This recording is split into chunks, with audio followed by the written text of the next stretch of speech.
The old chapel on Grim Hollow Hill had been abandoned for nearly a century. Locals called it the Dead House, a place where even birds avoided flying. It was said that if you stood near it at midnight, you could hear 13 bells ring. But there were only 12 in the tower. That's what lured Mia, a curious journalism student, and her skeptical friend, Aaron. They were researching the most haunted places for their university project. Most stories were dull, cold spots, creaky stairs, some ghostly whispers. But the 13th Bell? That was different. "Come on," Aaron said, holding his flashlight like a sword. "It's just a bunch of rusty metal and bats. We'll take some photos and leave." Mia hesitated. The air near the chapel was colder than it should have been in September. Dead leaves didn't crunch underfoot.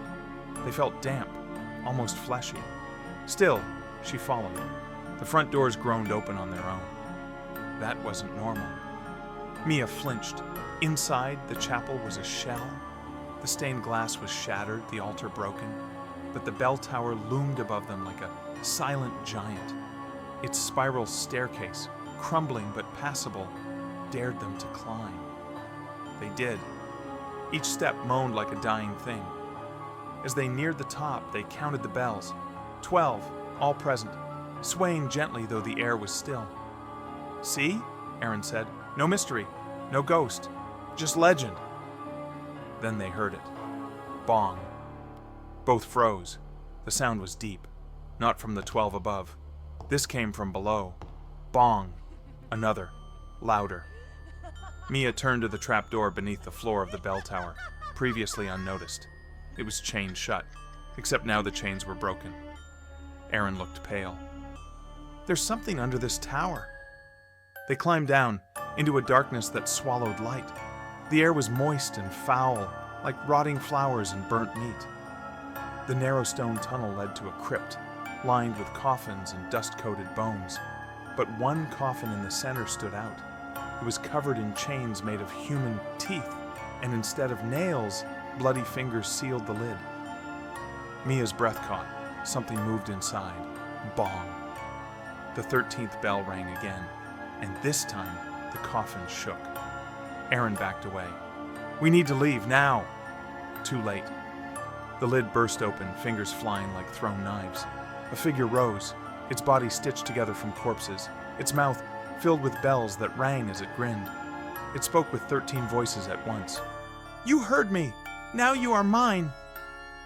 Aaron ran. Mia stood frozen, filming with shaking hands. The thing crawled toward her, its joints cracking like gunshots. Its long arms reached out, leaving trails of ash and blood on the floor. Suddenly, Mia snapped out of it and ran.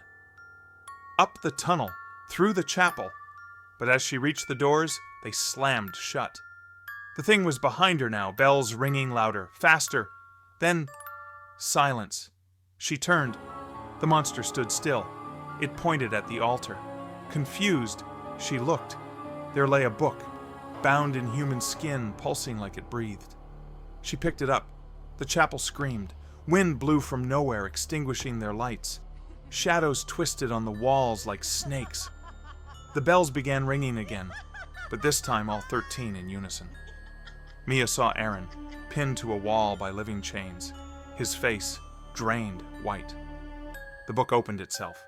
Blood poured from its pages. A message wrote itself in fire. "Ring the 13th bell to become its keeper, or become its meal." The monster stepped forward again. Mia made her choice. She ran to the bell tower, climbed, and pulled the 13th rope. Dong! The sound broke the windows. Dong! It shattered the altar. Dong!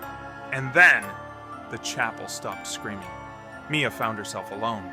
No monster, no Aaron, no blood, just the 13th bell still swaying. She left the chapel. No one believed her story. No one ever found Aaron. But every night, Mia dreams of bells. In her sleep, her mouth opens, and a small bell grows inside her throat. Last week, her roommate said they heard a strange sound at midnight. 13 bells. Mia smiled.